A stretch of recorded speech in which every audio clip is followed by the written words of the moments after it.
Oke, baik, saya mulai. Assalamualaikum warahmatullahi wabarakatuh. Waalaikumsalam Eh, warahmatullahi wabarakatuh. Wabarakatuh.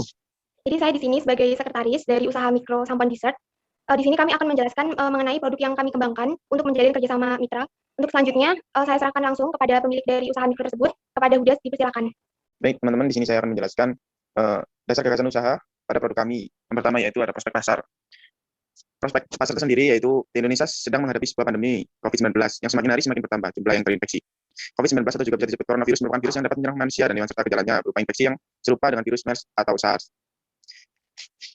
Di Indonesia dikenal sebagai negara yang memiliki sumber daya alam yang berlimpah serta unggul akan kekayaan hayati berupa tanaman herbal dengan iklim dan kondisi tanah yang subur menyebabkan tanaman herbal dan rempah dapat tumbuh subur di Indonesia. Selain itu, tanaman herbal secara telah diidentifikasi dapat digunakan sebagai obat. Hal tersebut didasarkan pada penelitian yang menyebutkan bahwa tanaman memiliki kemampuan mensintesis senyawa kimia yang ada dalam tubuh dan dalam dunia kesehatan. Maka dari itu diharapkan produk olahan ini memiliki cita rasa khas Indonesia berkualitas tinggi dan tentunya menyehatkan bagi tubuh apalagi di tengah pandemi COVID-19 yang semakin marak terjadi. Manfaat ekonomi, membuka lapangan pekerjaan baru, meningkatkan pendapatan dan kesejahteraan modal tidak terlalu banyak dikeluarkan karena bisa menanam tanaman herbal sendiri, mudah dijangkau, harga yang sangat ekonomis, tapi manfaatnya banyak. Selain itu ada juga manfaat sosial, yaitu dapat diharapkan dengan adanya olahan makanan salad herbal ini memberikan manfaat kesehatan bagi pengonsumsinya dan dapat membantu mengatasi berbagai masalah kesehatan yang diderita. Dan juga dapat membantu wirausaha untuk mengembangkan usahanya dan menguji strategi dan hasil yang diharapkan, tidak merugikan masyarakat sekitar karena pengolahan yang secara alami. Selanjutnya yaitu ada visi dan misi dari pihak kami, yaitu visi kita yaitu menjadi pedagang minuman kesehatan, pengolahan bahan herbal yang dapat memberikan manfaat bagi masyarakat. Misi kita yaitu mengembangkan produk-produk berbahan baku herbal untuk dijadikan seperti makanan minuman kesehatan yang aman dan jujur, mengembangkan produk-produk herbal secara berkesinambungan, dan juga meningkatkan kesadaran masyarakat betapa pentingnya membina kesehatan melalui pola hidup sehat, pemakaian bahan-bahan alami dan mengkonsumsi bahan-bahan alami secara naturopati. Selanjutnya akan dijelaskan oleh teman saya. Baik, sebelumnya perkenalkan nama saya Sumatera lainnya. Di sini saya akan menjelaskan tentang aspek pemasaran. Untuk gambaran umum pasar, jenis produk yang dipasarkan yaitu salad empon-empon. Salad empon-empon ini merupakan salad yang berbentuk agar-agar dan dilengkapi dengan saus dari susu. Kemudian untuk wilayah pemasarannya mencakup daerah Telang, Kecamatan Kamal, Kabupaten Bangkalan, dan difokuskan pada daerah Telang yang merupakan lokasi yang ramai terhadap lingkungan mahasiswa. Kemudian untuk permintaan sasaran pembelinya yaitu remaja dan dewasa untuk usia 18 sampai 50 tahun dengan berbagai tingkat pendidikan, gaya hidup, gender, dan agama. Kemudian untuk jumlah konsumen, estimasi untuk permintaan yaitu 10 unit per harinya, sehingga untuk 1 bulan estimasi konsumen yaitu 300 konsumen. Kemudian untuk jumlah kebutuhan ada jahe 10 kg, serai batang sebanyak 30, kunyit 10 kg, dan kayu manis 3 kg untuk produksi dalam 1 bulan. Sehingga dalam 1 tahun ada total kebutuhan yaitu 120 kg jahe, 360 batang serai, 100 kg kayu, 120 kg kunyit, dan 36 kg kayu manis. Selanjutnya yaitu mengenai proyeksi permintaan selama 5 tahun. Untuk tahun pertama, di sini proyeksi permintaan yaitu sebanyak 1.900 unit, kemudian tahun kedua 2.100 unit, tahun ketiga 2.250 unit, dan untuk tahun keempat 2.400 unit, dan untuk tahun kelima 2.600 unit. Di sini pada proyeksi permintaan setiap tahunnya menunjukkan bahwa adanya peningkatan. Next. Kemudian untuk penawaran atau pesaing, di sini ada 5 perusahaan. Untuk pesaing pertama yaitu Salad Buah Ubi, yaitu dengan kapasitas produksi 5.000 unit, ada Ester Salad dengan kapasitas produksi 5.700 unit, Salad Buah Rahma dengan kapasitas produksi 11.660 unit, Salad Buah Gaisara Kitchen 9.580 unit, dan Salad Bear 10.980 unit. Kemudian berdasarkan permintaan dan penawaran, dari tabel sebelumnya terdapat pangsa pasar yang dapat ditentukan yaitu diperoleh total sebesar 31,03%. Next. Kemudian untuk strategi kemasan pesaing, di sini ada Salad Buah Ubi. Untuk produk ini dikemas dengan kapasitas berukuran 130 gram, 210 gram, dan 450 gram dengan jenis topping salad yaitu ada 2. Kemudian setiap ukuran ini dijual dengan harga 10.000, 15.000, 30.000, dan 35.000 dengan pembayaran yang dilakukan secara langsung. Kemudian untuk tempatnya yaitu berada di daerah Kelang dan lingkungan kampus Universitas Raja Madura. Kemudian untuk promosi dilakukan melalui Instagram, WhatsApp, dan dari mulut ke mulut. Kemudian untuk strategi pemasaran dari perusahaan kami sendiri yaitu untuk produk ini dikemas dengan cup atau paper bowl berukuran 300 ml, kemudian dijual dengan harga 15.000 per cupnya dengan pembayaran tunai atau transfer, dan penjualan ini dilakukan secara offline di pinggir jalan raya Telang dan online yang dilakukan dengan sistem COD, dan promosi dilakukan dengan melalui Instagram, WhatsApp, YouTube, dan dari mulut ke mulut. Next. Untuk strategi segmentasi targeting dan promosi, segmentasi di sini penjualan lebih mengarah pada remaja dewasa dengan kondisi ekonomi menengah ke bawah hingga menengah ke atas, dan bagi kalangan yang suka makanan manis. Kemudian target penjualan yaitu remaja dan dewasa baik perempuan atau laki-laki yang berada di daerah Telang, Kamal, Bangkalan dengan segala tingkat pendidikan dan pekerjaan, serta difokuskan pada orang dengan kepribadian yang suka jajanan dan makanan manis. Untuk promosi, produk kami merupakan produk yang berbahan alami dan tidak mengandung pengawet, sehingga kami meyakinkan konsumen bahwa produk ini dapat dikonsumsi oleh segala kalangan. Next. Untuk metode promosi di sini dilakukan dengan mulut ke mulut dengan biaya Rp0. Kemudian untuk media Instagram, WhatsApp, dan YouTube terdapat biaya Rp200, Rp200.000. Kemudian untuk penetapan harga penjualan di sini menunjukkan bahwa pada tahun ke-3, 4, 5 terdapat peningkatan penjualan sebesar masing-masing Rp500 dan Rp1.000. Next. Untuk selanjutnya akan dijelaskan oleh rekan saya yang lain. Baik, terima kasih. Akan saya lanjutkan. Sebelumnya perkenalkan, saya Al-Mujatin Zakiah. Untuk aspek produksinya, ada karakteristik dari produk. Nah, produk sampon ini atau salad empon-empon terbuat dari rempah-rempah pilihan dengan tekstur yang kenyal seperti agar-agar. Nah, campuran dari bahan-bahan tersebut kemudian akan menyatu sehingga menghasilkan cita rasa yang unik, yaitu manis dan agak sedikit pedas, serta menyegarkan. Nah, selain itu, produk sampon juga memiliki manfaat banyak sekali bagi pengonsumsinya, seperti dapat meningkatkan daya tahan tubuh, mengurangi masalah pencernaan, hingga pada menangkal bakteri jahat. Kemudian untuk proses produksinya, ini ada beberapa tahapan. Yang pertama adalah pemilihan bahan produksi. Jadi kami memilih bahan-bahan yang memang berkualitas dan memiliki manfaat yang tinggi. Lalu persiapan alat dan bahan, terus proses pengolahan, proses packing, dan proses pemasaran. Untuk proses pemasarannya dilakukan secara online dan juga offline. Next.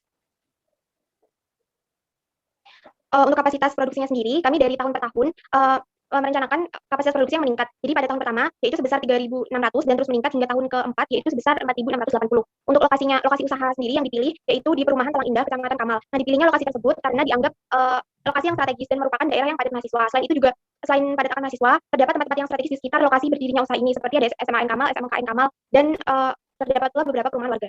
Next. Untuk selanjutnya akan dijelaskan oleh teman saya. Baik, terima kasih. Sebelumnya perkenalkan, saya Safitri Salsabila akan menjelaskan tentang aspek organisasi dan sumber daya manusia. Nama perusahaan UMKM Sampon Dessert Abadi. Nama pemilik Miftahul Huda. Alamat kantor dan tempat usaha Jalan Raya Telang 65 Kamal Bangkalan. Bentuk badan hukum UMKM, tahun berdiri 2021. Next. Untuk struktur organisasinya, yang pertama yaitu ada direktur atau owner hukum, kemudian ada bagian keuangan, bagian produksi, bagian pemasaran, serta di bagian produksi terdapat staf atau karyawan. Next. Uraian jabatan yang pertama yaitu direktur atau owner. Gajinya 1 juta per bulan, yang kedua yaitu bagian keuangan dengan gaji 500.000 per bulan, yang ketiga yaitu bagian produksi dengan gaji 600.000 per bulan, yang keempat yaitu staf atau karyawan bagian produksi dengan gaji 180.000 per bulan, dan yang kelima yaitu bagian pemasaran dengan gaji 500.000 per bulan. Next. Untuk perizinan yang pertama yaitu ada SITU atau surat izin tempat usaha, yang kedua yaitu SIUP atau surat izin usaha perdagangan, yang ketiga yaitu TDP atau tanda daftar perusahaan, yang keempat yaitu NPWP atau nomor pokok wajib pajak, yang kelima yaitu izin PIRT, kemudian ada izin halal dan izin BPOM. Next. Kemudian untuk analisis pengembangan SDM, yang pertama kami melakukan dengan cara pelatihan dan memiliki tujuan untuk meningkatkan pengetahuan serta keterampilan yang dimiliki oleh karyawan. Yang kedua yaitu dengan cara melakukan rekrutmen untuk menyesuaikan kebutuhan UMKM sehingga karyawan atau sumber daya yang ada bisa lebih produktif dan menghasilkan keuntungan. Yang ketiga itu memberikan reward atau penghargaan kepada karyawan yang memiliki prestasi khusus. Yang terakhir yaitu memberikan kesempatan kepada karyawan sehingga bisa menyalurkan ide-idenya untuk memajukan UMKM tersebut. Untuk selanjutnya akan dijelaskan oleh rekan saya.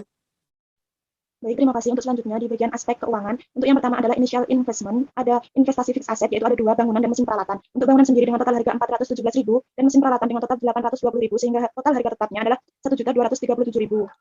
Lalu yang kedua ada investasi praoperasi dengan rencana usaha dengan total harga 500.000, perizinan 4.620.000, produksi percobaan 250.000 sehingga total praoperasinya adalah 5.370.000. Dan untuk investasinya yaitu total investasi fixed asset tersebut ditambah dengan praoperasi sehingga total investasinya adalah 6.607.000.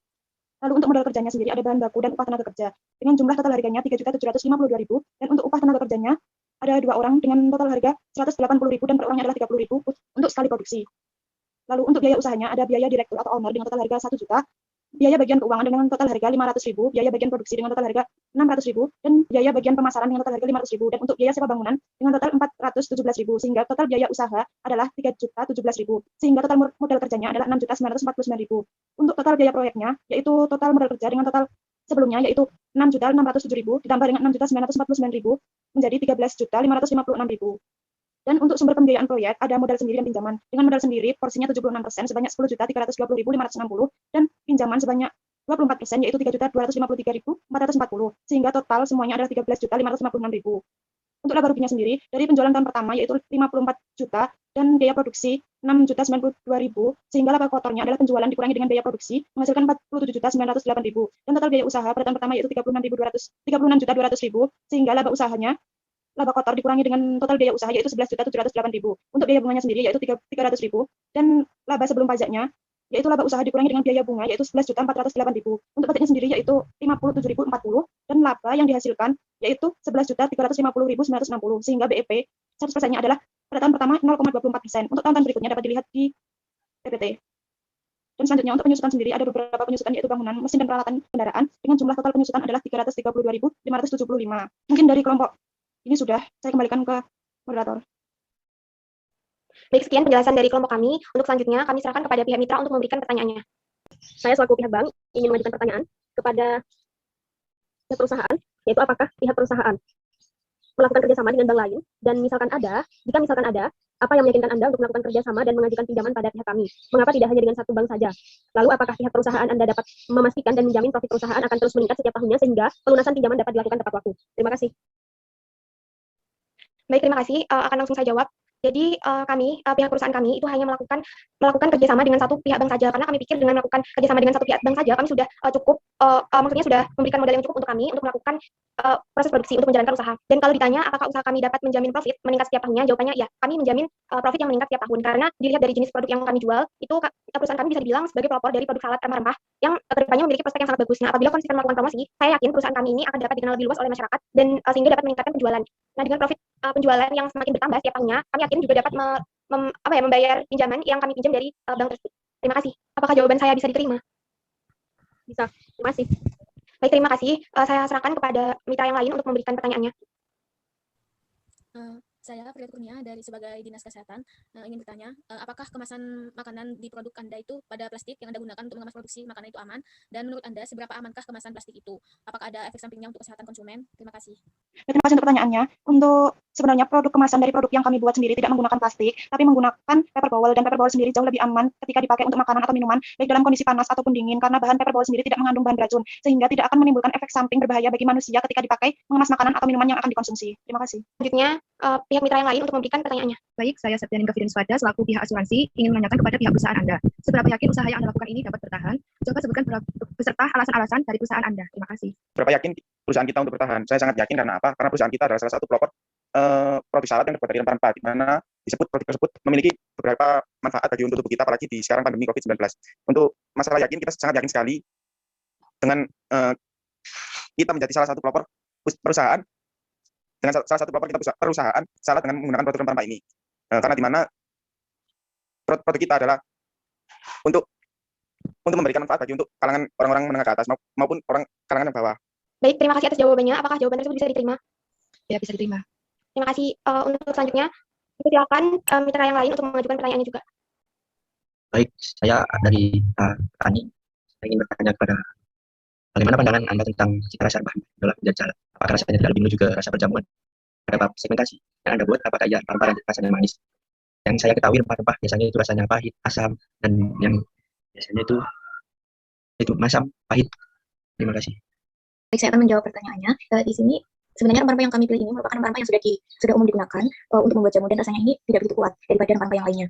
Nah, selain itu juga di produk kami salad pompon ini juga ada campuran bahan lainnya, sehingga aroma atau rasa dari rempah-rempah tersebut dapat sedikit dikurangi. Dan juga untuk pertanyaan yang selanjutnya yaitu mengenai apakah segmentasi kami ini cocok untuk kalangan yang suka makanan manis? Jawabannya iya, karena pada dasarnya makanan ini merupakan dessert atau makanan penutup yang memiliki rasa manis. Tadi kan seperti yang dijelaskan sebelumnya, bahan-bahan dari salad ini ada campurannya yaitu seperti susu kental manis, gula merah, keju, dan itu merupakan bahan-bahan yang menambah rasa manis pada makanan.